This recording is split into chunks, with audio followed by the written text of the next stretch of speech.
I'm Chloe Lake, a Miss Universe Great Britain 2023 finalist, and this is my interview with the Pageant Project.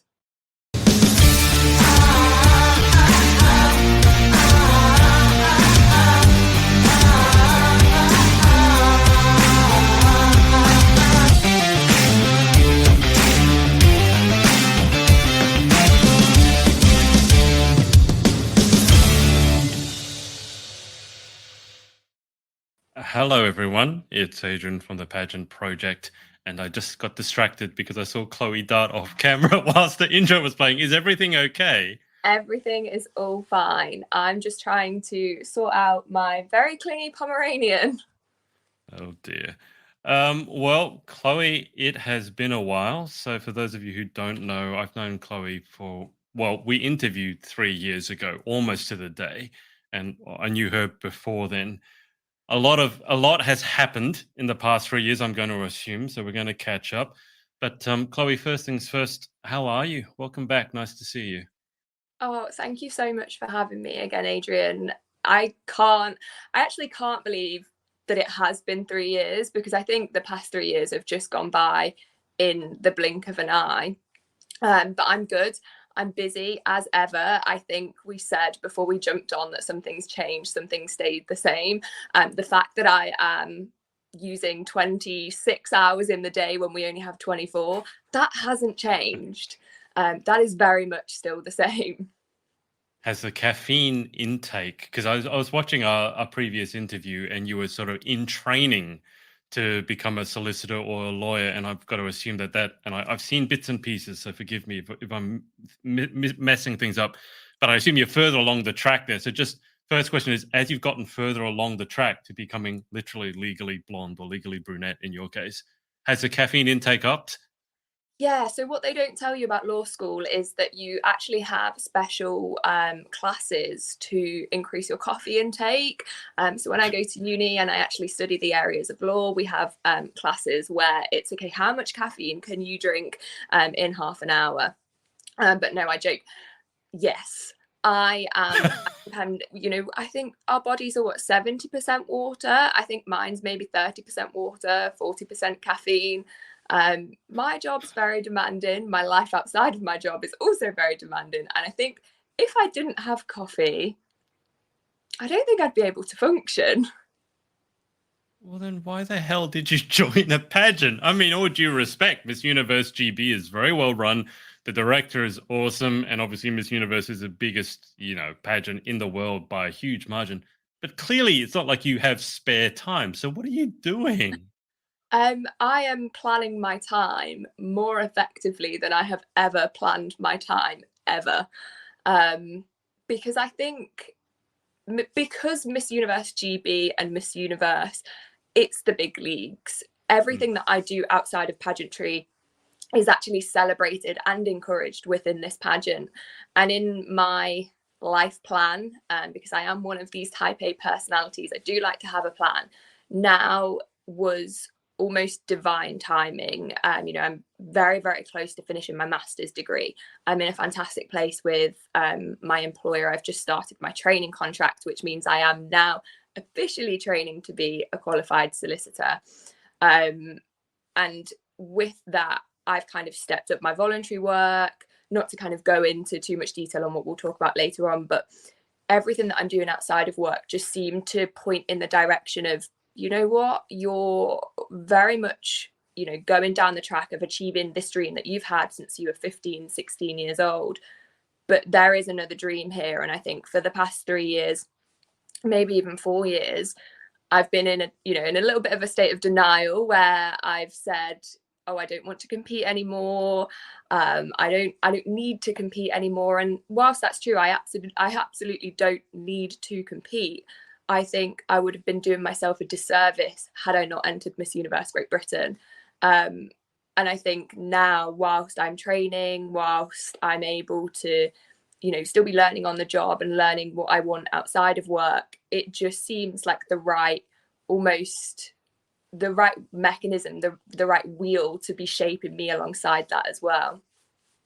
Well, as you said, divine timing. Now, I showed you this before we jumped on, but let me just quickly bring this up. So, for those of you who are playing the home game and you're listening to it, I'm now going to show Chloe a little bit.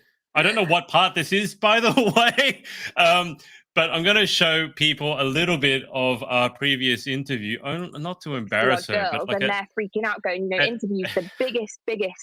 I'll mute it. At this time, if you're watching this, you see me, I'm actually in my car. And this is in June 2020 when the plague, or the pandemic was in about its third or fourth month, June 2020. I just got back from UK Galaxy. So that's why I'm in my car. I just want to so I can remember the exact point that this happened. And Chloe, I just want to ask you, do you remember who you were at this stage? And I ask that because you're a young woman who's achieving so much, and sometimes life is a blur. Can you remember who you were at this point, and perhaps how that person has changed over the last 3 years? Yeah, I mean, personally, the growth journey that I've been on since we filmed that has been unlike anything I'd experienced prior to that point. And I think if there was one message that I could give to 22-year-old Chloe, it would be start living your life on your terms now. Stop living for other people. Give in to your wildest dreams, because I could have been on this journey, a couple of years ago prior to where I am now.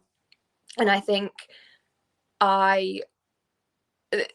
going back to this kind of theme of things change and things stay the same, I think one thing that hasn't changed at all is that I love what I do.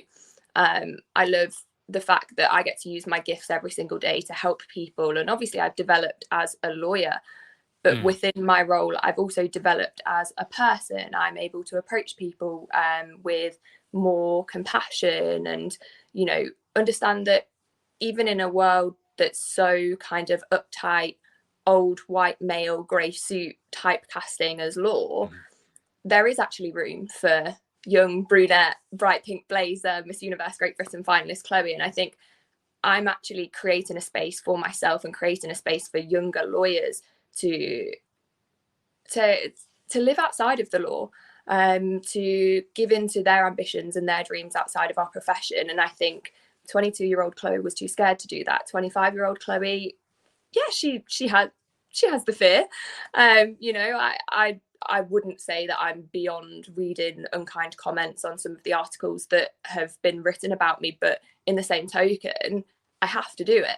I have to do it because ultimately, if people see me doing things that I want to do outside of a profession that says, no, you can't do that, then it'll encourage them to do the same, and then we'll become more diverse. Personally, I've spoken about this openly. I've been on a huge journey with my own mental health since that point. And I think a lot of us can relate, during those never ending months of the pandemic, all of our mental health took a hit. And if yours didn't, then that's fantastic. But I think the overwhelming majority of us, we really did suffer because it was unlike anything that we'd ever experienced. I was in the shielding category, so I literally could not leave my house. The rules to us were, if you want to feel nature, open a window. And those were the rules coming from the government at the time. And I think a number of, really quite awful personal circumstances then spiraled throughout that period. And it culminated in me in 2021 having what I used to refer to as a breakdown. But now I kind of see it a little bit more as a breakthrough, that, I had to hit that rock bottom. I had to go to a place that, I've never been before. I very much don't want to go back to. But ultimately, I then had to build myself back up from essentially nothing. So I think the girl in that interview, she didn't know it, but she was going to go through the hardest but yet most transformative period of her life. And actually, as horrible as it was and as challenging as it was, I'm grateful for it, because ultimately I'm sat here today at 6:30 in the morning, where in an hour I'm going to go to a job that I love, but also outside of that job, I'm just thriving. I'm not surviving anymore. And I think even going back to that interview, even at that point, I might have been just surviving. I mean, you've always struck me as intelligent. I remember back to, not struck me, you are intelligent. It's not like I have a biased opinion here. And I know that from, if you remember back to the trivia nights where you answered all the questions correctly and single-handedly crushed the opposing team. And it was all fun and giggles. And then you guys in the UK really got hit with some very strict pandemic restrictions. Then, unfortunately, there were some things with the government where they showed they weren't living up to their own standards, which I thought was really abysmal and very dishonest. Um, but in terms of hitting rock bottom, and I feel I can resonate with you on this because I wrote my book and it was after I've been suicidal twice, and that was before the pandemic. And I found the pandemic very, very difficult in terms of being introspective, being intelligent, and you sat at home. And I didn't leave the house for like 3 months. And I remember the first time I went to the supermarket, it felt like a giant adventure, but it also felt very uncertain. So I don't need you to go into the details, but in terms of, okay, in pageantry, we're seen as role models. You're intelligent, you're well spoken, and there's this kind of this thing like, oh, I should have known better. Like I've given people this advice and I haven't taken it myself. Did you suffer from that as all at all? I'm just curious. Yeah, I think I was almost fighting an internal battle for a long time. So essentially, and this is something that I am happy to speak about openly because I think it is helpful. And if someone like me, who is, is seen to be a high flyer, an ambitious person, a successful person, whatever success is to you, can speak about something so raw and something a little bit uncomfortable, then it might help someone else. So in early September 2021, I was diagnosed with depression. I was given antidepressants. And at that time, I remember calling my mum after I'd been to the doctors, and I said to her, I've failed. I've absolutely failed. I cannot believe that this is happening to me. I can't believe that I can't fix this on my own. And I think that was the first step to me actually realizing that I'm not superhuman, but also that I don't have to be superhuman, that being me is way, way more than enough. I don't know if you know very much, or if the viewers know very much about being on certain types of antidepressants, but the side effects are or can be quite severe if they don't necessarily agree with you. And also the dosage plays a very significant part in how you feel and how they help you. I was not on a strong enough dose.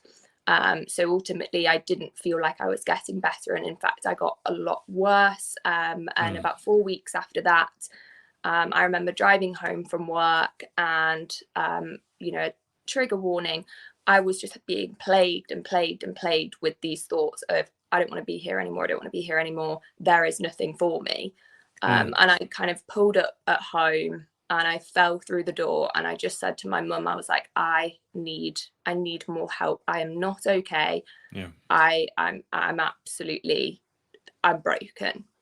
And I think, again, if we go back to the first step, I thought that I was a failure, and I thought, there's so many people that look to me for advice, for guidance, to follow in my footsteps, but they're not going to want to follow in these footsteps. I've let everyone down. I've let my friends down, my family down. I've let myself down. And then I actually think when I walked, when I kind of fell through that door in tears, I was obviously inconsolable because I couldn't unthink my thoughts. I couldn't get out of what I was thinking and what I was feeling because I was ill.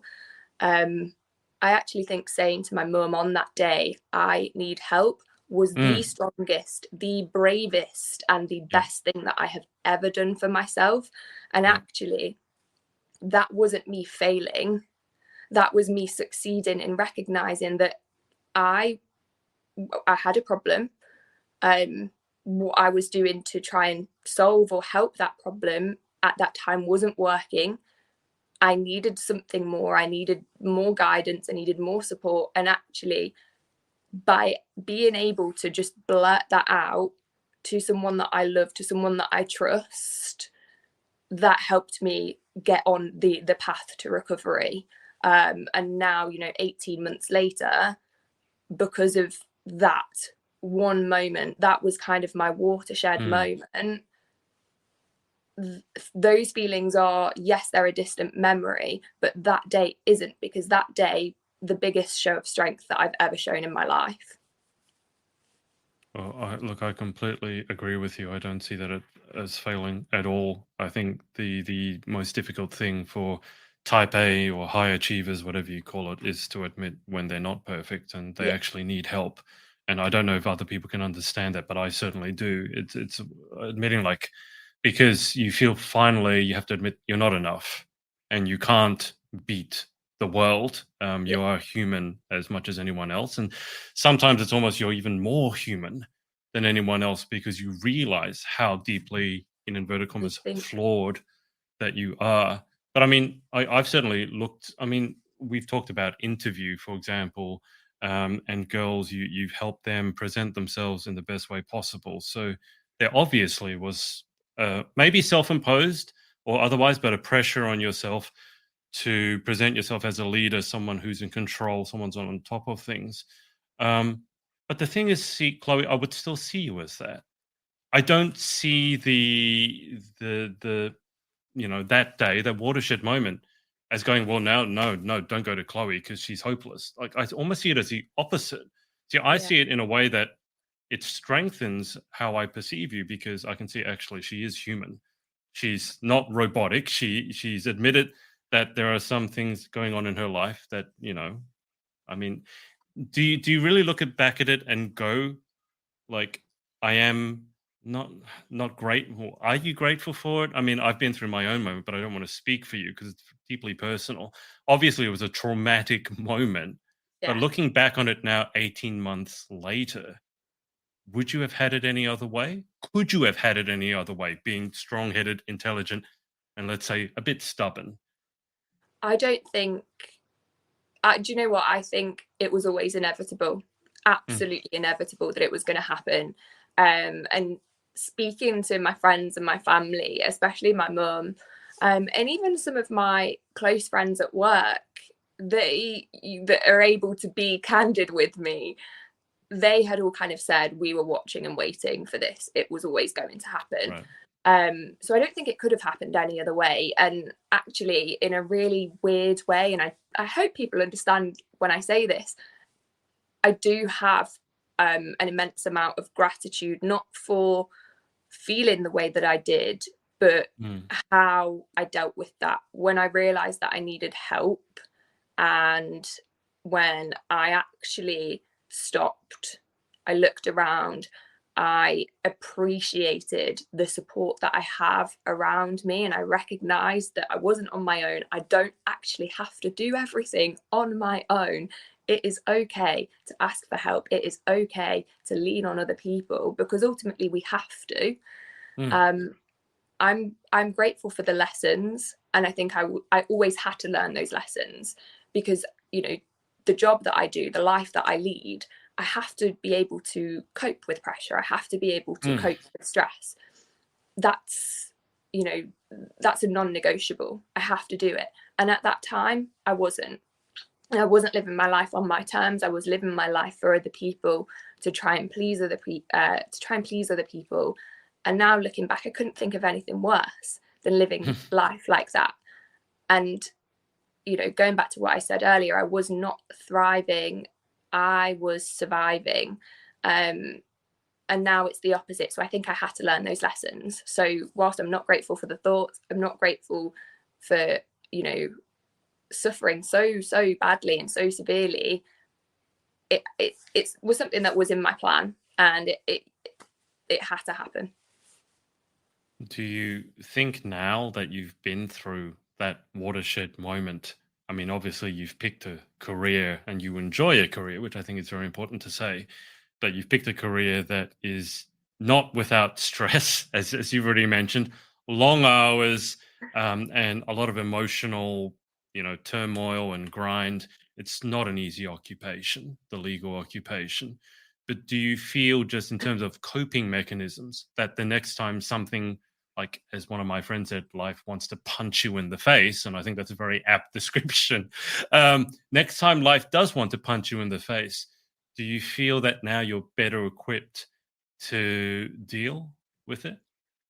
1 million billion gazillion percent. So last year, I think, we'll say from January to August, whilst I was still, I was slowly coming out the other side. I was experiencing the light at the end of the tunnel, we'll say, to be cliche. Last summer, I actually published an article with the help of my firm in the Business Times newspaper. And it was an article geared towards junior lawyers, where I spoke about things that I had implemented and coping mechanisms that I was forced to kind of take and to use, because I think our profession is very, very black and white. We talk a good talk about equality and diversity and having open and understanding working cultures. My firm is an anomaly in that we actually walk the walk. We don't just talk the talk, and that's why I'm still there. That's why part of the reason why I'm thriving. The profession as a whole is not the same. And I think that has to change. So having these conversations, talking about my coping mechanisms that I'm now well equipped to use to help other lawyers, other 21, 22-year-olds that are carving their way in the early steps of their career. And that's massively important to me. And I think I just want to share the message that if I can do it doing X, Y, Z and ABC, then actually if they go to their head of team and say, I'm struggling with my workload, is there anything that you can do to help me? Or if they go to a colleague and say, I'm really struggling to cope with studying and working at the same time, what did you do to cope with it? Do you have any tips, anything that I can do? Or even, how do you take a break? How do you take a break from a job and occupation where you're on all the time? That's something that I'm still learning to do, but I'm learning to do it with a lot more success than I was. So I think coping mechanisms, I'm definitely adopting a few now, and I'm sharing those as well with juniors within the profession to try and help people too. I'm curious, what was the response like to your article? I've seen like you've been published, or there've been a few articles that you've published or someone has published about you. So, and I love that, because for me, pageantry is always about what you do in the other life, and then you bring it to pageantry. It's not about being a professional pageant girl all the time, pageant, pageant, pageant, pageant. So what is the response in general been like to those articles and putting yourself out there with some firm opinions? Genuinely, it's been overwhelmingly positive. I remember when the Law Society Gazette article came out. So in England and Wales, we have a law society and they have a publication, and it is the oldest publication of its kind. And usually it posts about salacious stories of solicitors getting struck off, big developments in the law. And there was me talking about being a Miss Universe Great Britain finalist. And when that article was published, I thought, oh my goodness, this is either going to go one way or it's going to go the other way. And the way that I was thinking was, I am going to get hounded by, and again, apologies if you fit in this bracket and it's not the way that you think, but older, male, predominantly white men in grey suits, unfriendly looking, thinking, well, she's an airhead, she can't succeed in our profession, she's bucking the trend a little bit too much. Absolutely not.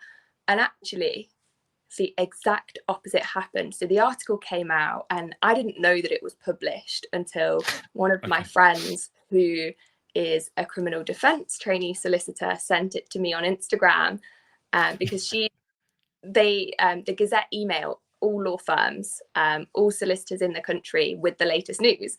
So on that day, thousands, tens of thousands of people got to see that article. And then my Instagram just blew up. And it was female lawyers from up and down the country that were following me. Women-led legal organisations from up and down the country were following me. I had women from firms that I don't know, I've never dealt with, sharing the story on LinkedIn. Women from my own firm were just being so encouraging, so celebratory of it. And I thought, this is what I want. This reaction I didn't expect, but this is what I want, and this is what as a profession we need. Because if this article has had such a positive reception, then this might encourage other young female lawyers to go into this profession and just embrace their femininity with every fibre of their being, which is what I do. And the chair of our board, who kind of pulled the trigger on the firm sponsoring me for Miss Universe Great Britain, we were at the Law Society Awards, where I actually won, which is very exciting. And he had said to me then, what's the response been like? Have you had any comments? And at that point, I hadn't seen any. And I just said, Kevin, this is really strange. It's just been so positive. But ultimately, that's what we wanted to achieve when we first spoke about the firm backing me for Miss Universe Great Britain. So it's worked out nicely, and long may it continue. I'm really glad to hear that. At the same time, I'm a bit surprised because the people that you identified as the grey suits, let's call them, I've dealt with some of them before, and they're just genuinely very boring people that you don't want anything to do. But they're out there, and all love to them. Because you also mentioned that your firm is a bit of an anomaly in the field, and I'm curious, just from your experience, what is the difference, but particularly with men or with women, who view what you're doing in terms of being groundbreaking and celebrate it, but then there's the other part that look at it and judge it very critically. Is it a difference in upbringing? Is it a difference in schooling? Where is the difference? Because I got to imagine there are some people who will look at it, and let's take the ultimate example, like Miss Universe has a bikini section, a swimsuit section. And so there could be photos of you in a swimsuit, and people go, oh, airhead in a bikini, can't take her seriously, would never hire her. Let's hire an older white male because he's smarter, whatever, all that BS. But where do you think the difference is? Because I'm really glad, as I said, you got that positive response, but it's also slightly surprising.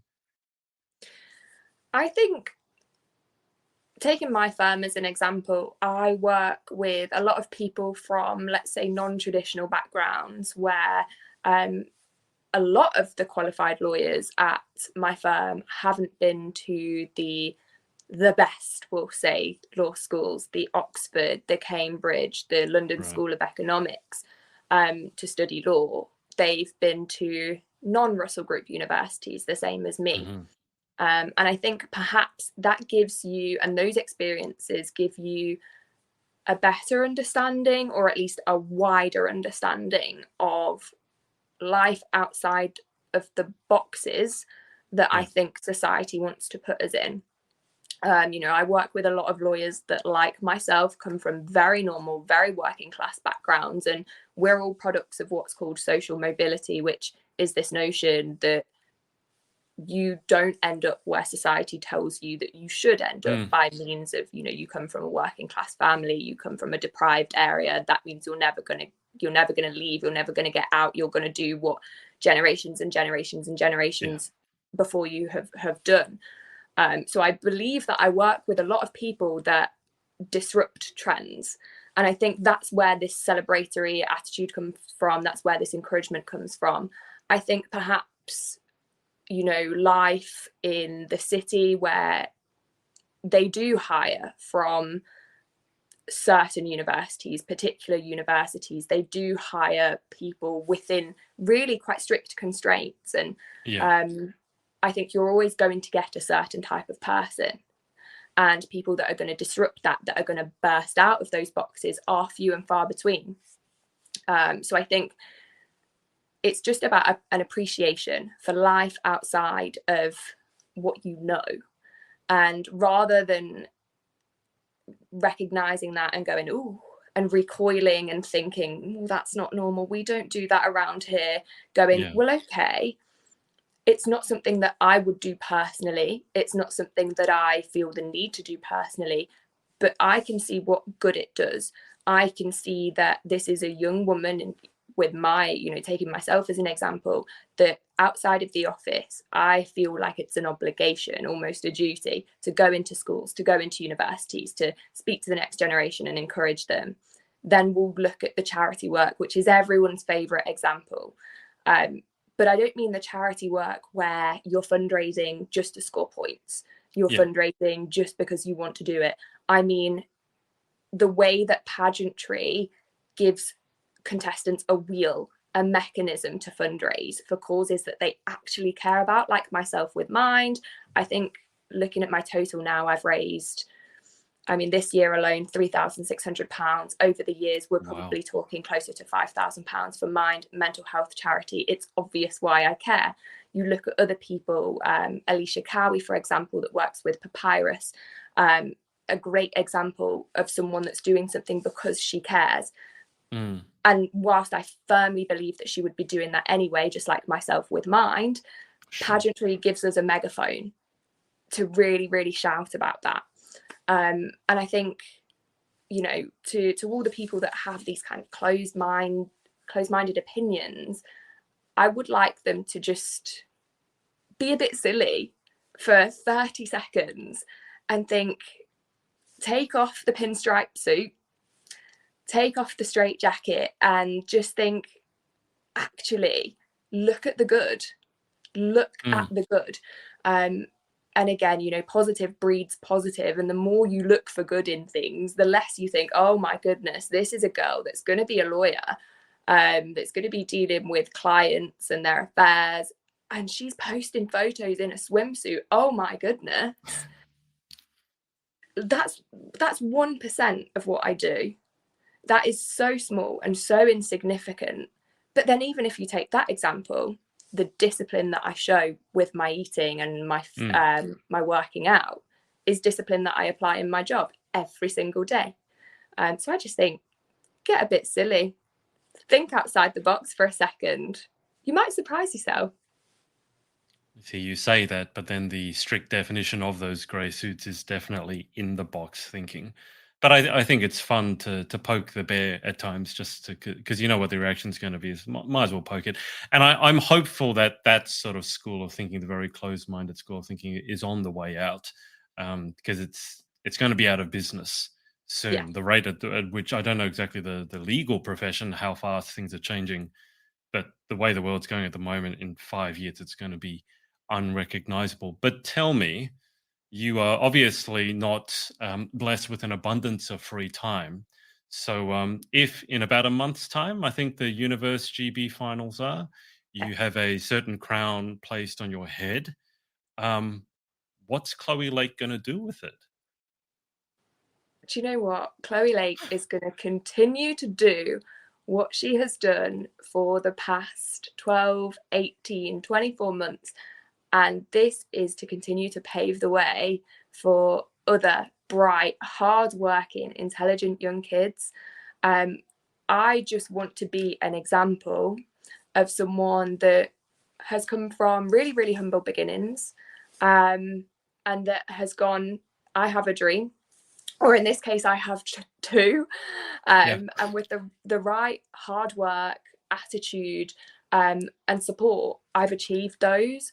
Ultimately, anytime that I'm not in the office, if I'm kind of at work, you can guarantee that I'm in a school and I'm working with teenagers that don't have the career support, don't have the guidance that I also didn't really have when I was growing up. And I am that person. I am that guidance. I am that shining light. And I think to be a bit pageant patty now, Miss Universe, since Kuhn Anne took over, has said that they want a transformational leader. And I think leadership at its very core is someone that has gone along a certain path, got to a point of, you know, their definition, and certainly I guess other people's definition of success, and gone, okay, well, I've succeeded. How can I make it easier for other people to succeed too? How can I make my experiences worthwhile?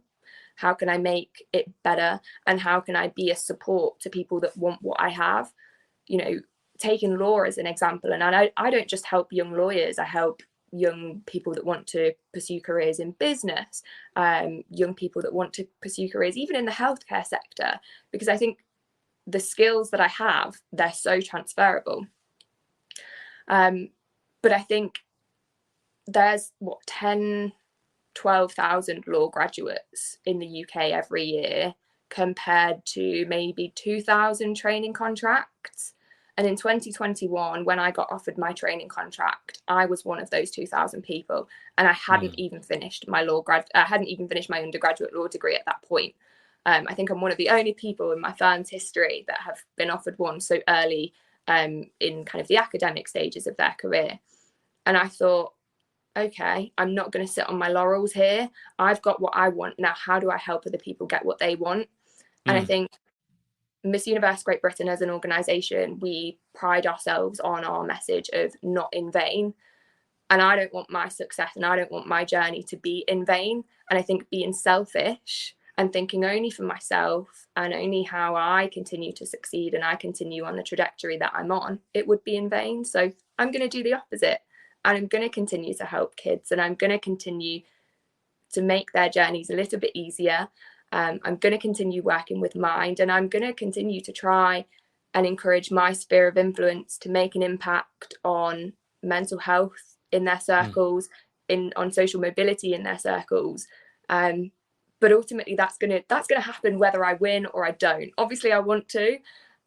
But I think the beautiful and the most amazing thing, and the thing that I've enjoyed the most about Miss Universe Great Britain, is that it marries with this life that I've created so well, that if on the Sunday morning I wake up and I haven't won, I'm going home to a life that I absolutely love and that I get so much fulfillment from. And I think that's really, really special. And that's a special mindset to be going into this competition with as well. Are you as competitive as I remember, or has that changed? Oh, always. Of course. Always. I mean, by definition, Here we doing go. the job that I do, I like to win. I work in transactional law, which means there's no winning and losing. We're all going for the same objective. Yeah. I still see it as like, right, okay, but I want to win. Yeah, I'm still competitive. And I think in this competition, you have to be. It's a mental game. And I was saying to Grace Levy, who I've had interview training with, and obviously Emma, I feel I've never approached a competition the way that I've approached Miss Universe Great Britain. And actually, I think because I've created and I've worked so hard on my mental health, and again, this goes back to the journey that I kind of had to go through. I've worked so hard to make my head a nicer place to be, that you know, the mind games and the competitive nature that kind of comes with this territory, it's not affecting me the way that it used to, and I'm still just getting the most satisfaction and the most enjoyment out of this whole journey. Yeah, it's a good place to be when you can put the mind games in their, I think, proper perspective, and they just seem very, very small. And in some ways petty. But the biggest question, I made a point to remember to ask you this: can you cook now? No. So that hasn't changed either. I have an air fryer. So that does everything for me. I put my chicken and my broccoli and everything in the air fryer, and then 15 minutes later, you put your broccoli in an air fryer? Yeah, like if I want a little bit of like crispiness, or like my sweet potatoes, to make little sweet potato wedges, everything in the air fryer, and then I'll check on it in about 15 minutes. And if I get food poisoning, I get food poisoning. If I don't, I don't.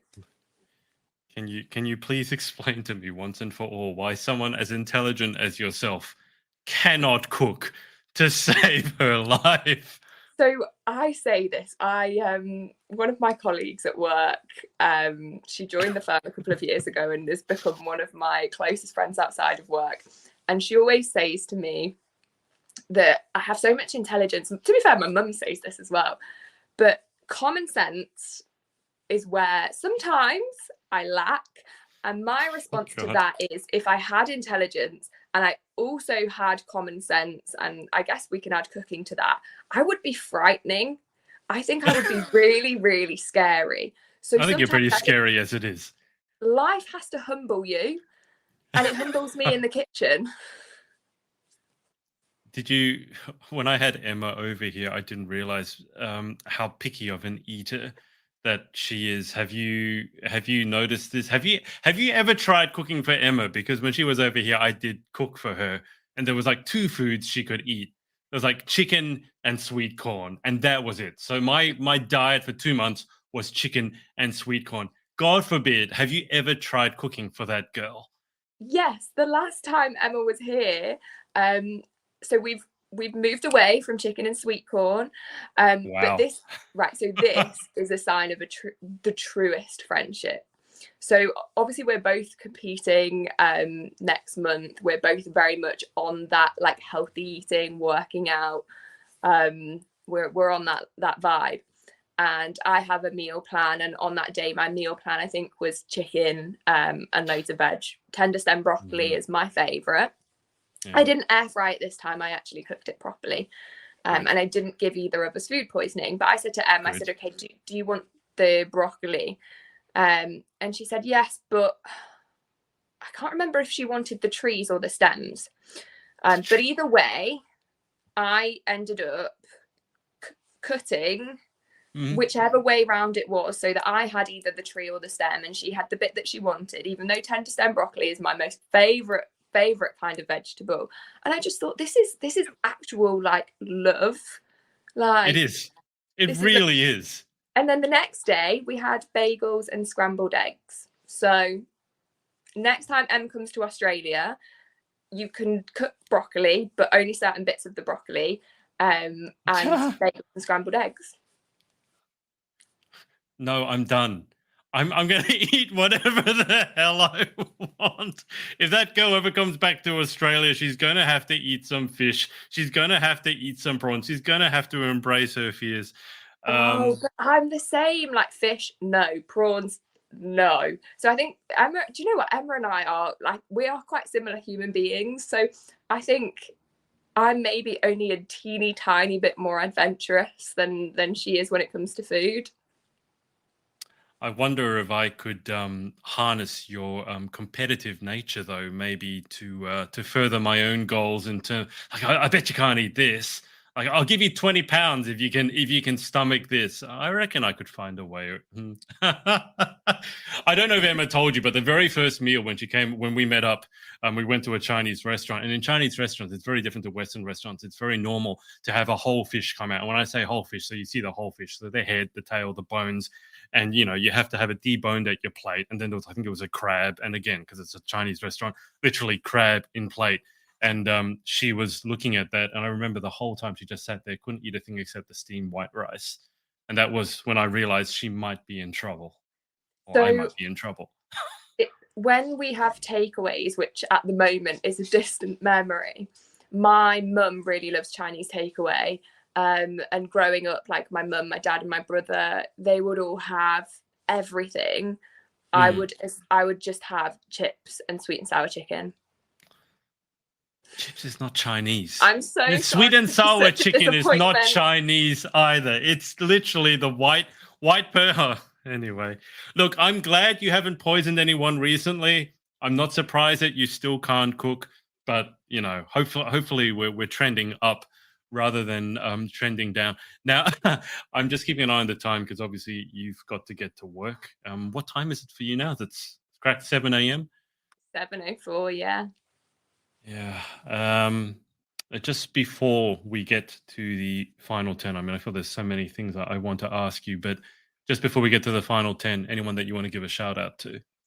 Oh yeah, of course. So top of the list, and she's just come in, and Mum, I'm really sorry if I've woken you up before your alarm, is of course my mum, who is my number one supporter. And going back, as I've said, to that watershed moment, I actually, obviously we wouldn't be here if it wasn't for our mums, but I would not be here if it wasn't for my mum. And then of course all of the girls, they know who they are, and that's the one thing that I think I get so much fulfillment from, is that I have the best support network ever, and there are too many to list. So when I eventually get married in many moons, I'm going to have an absolute nightmare choosing bridesmaids, because I'm going to need about 20. My mum, my friends, and my colleagues, I just love them all. What's the if it's not impolite to ask, what's the name of the law firm you work at? Just want to give them a shout out.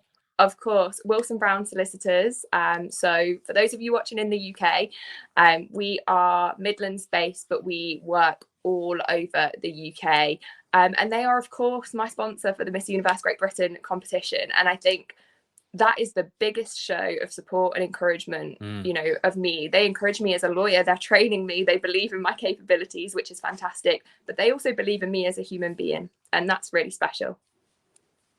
Well, you know, there's a saying, put your money where your mouth is. And obviously they're doing that. So I certainly can appreciate that and respect that. All right, let's blaze through these final 10, lawyer and interview expert that you are. And then we'll have you on your way to work. So question the first, what is your favorite word? Yes. What is your least favorite word? No. Wow, that was unexpected. In life, what gets you excited? What turns you on? Helping people achieve their dreams.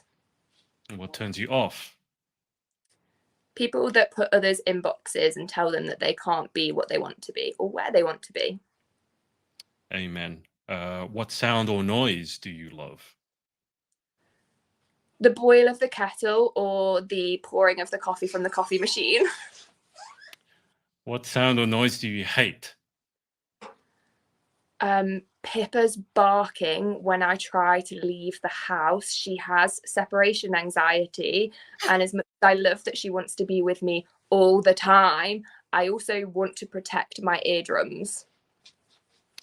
If you could have any one superpower, what would you pick and why?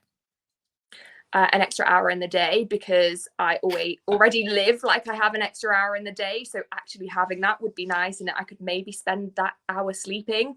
So I don't need to cut down on that. Oh, here she is. Hello, Pippa. What job other than your own would you most like to attempt? Oh gosh. I always say if I wasn't a lawyer, I'd train to be a makeup artist, because I'd love to help people feel beautiful, their best selves. What job would you definitely not like to attempt? Ooh, I think working in finance. I'm not very good with numbers. I embrace that flaw. Hats off to anyone that can crunch numbers all day. Words are my thing, and that's why I'm in law. And final question, if heaven exists, what would you like to hear God say when you arrive at the pearly gates? You've made yourself proud. Bonus final question. Okay. Are we wearing the pink blazer to work today? Yeah, I think I will. So if anyone from Chloe's law firm is watching this, she's wearing the pink blazer now. If she doesn't show up to work in the pink blazer, please let me know. I'm going to be very, very disappointed.